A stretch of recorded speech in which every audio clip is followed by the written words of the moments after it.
Have you ever felt the ground beneath your feet tremble?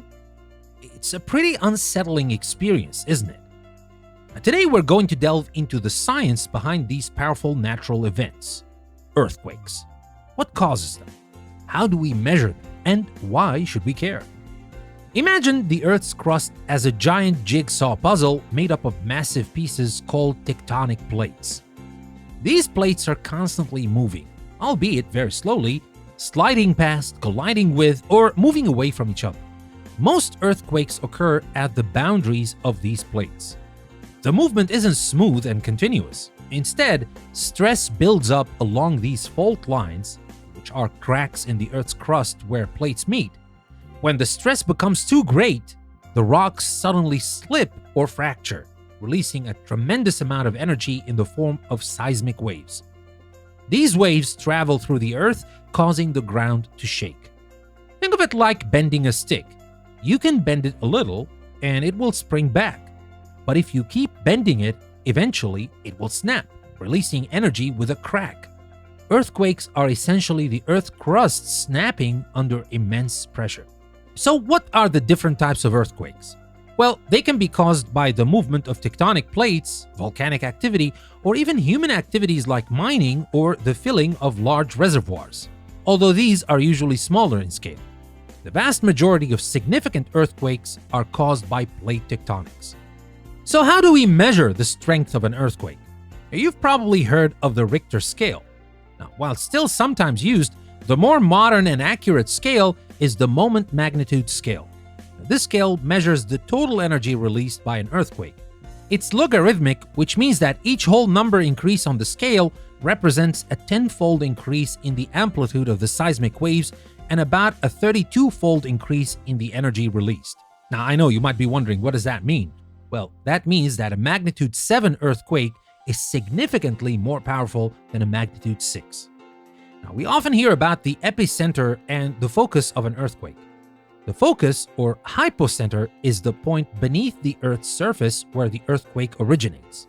The epicenter is the point directly above the focus on the Earth's surface. Well, this is usually where the shaking is felt most intensely. Now, you might ask, why is it important to understand earthquakes? Well, they can be incredibly destructive, causing buildings to collapse, triggering landslides and tsunamis, and unfortunately leading to loss of life. By studying earthquakes, scientists can better understand where they are likely to occur, how strong they might be, and how we can build structures that are more resistant to their shaking. Now, while we can't currently predict exactly when and where an earthquake will strike, seismologists, and these are scientists who study earthquakes, use various tools and data to assess earthquake hazards and probabilities in different regions. They monitor seismic activity, study fault lines, and analyze historical earthquake patterns to understand the risks. Now, think about the impact of a major earthquake. It can disrupt infrastructure, displace communities, and have long-lasting economic and social consequences. Understanding the science behind them is crucial for developing effective preparedness strategies, early warning systems in some cases, and building codes that can save lives. The study of earthquakes also gives us insight into the dynamic processes that shape our planet.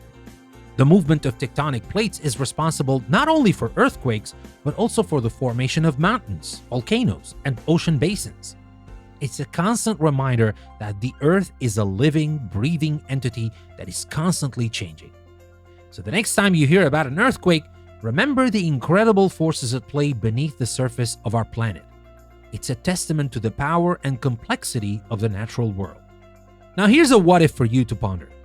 What if you suddenly felt the ground start to shake violently? What's the first thing you would do to ensure your safety? Of course, I hope that never happens to anyone who's listening to me or anyone around the world, although I know it is inevitable in some cases. But anyway, share your hypothetical actions with us in the comments section or on our website at EnglishPlusPodcast.com.